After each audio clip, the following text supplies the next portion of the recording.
Eden, I am absolutely buzzing today. We're talking about aviary birds, like actual mini ecosystems of chirping, flying wonders. How incredible is that? My mind is just swimming with questions. It is indeed a fascinating world, Avery, and a rewarding one for those who embark on it. Today, we'll explore the foundational steps and considerations for anyone looking to create a happy and healthy environment for aviary birds.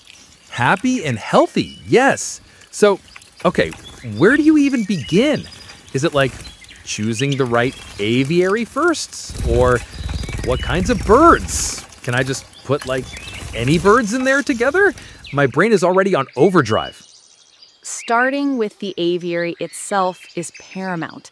It needs to be spacious enough for flight and exercise, secure from predators, and designed for easy cleaning. Species compatibility is equally crucial. Not all birds can coexist peacefully, making careful selection vital. Not all birds? Seriously? So, no giant parrots with tiny finches then? And what about what they eat? Is it just seeds? Like a big bowl of birdseed? Or is it more complicated than that? Definitely not just a big bowl of birdseed, Avery. A diverse diet is essential. This typically includes a high-quality seed mix, fresh fruits and vegetables daily, and specialized pellets appropriate for the species. Supplementation with grit and calcium is also often necessary.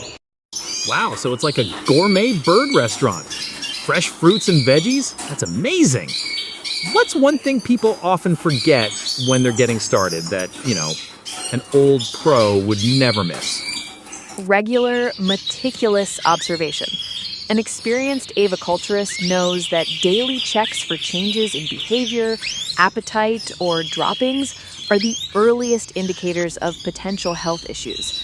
Consistency in care and a keen eye are your best tools.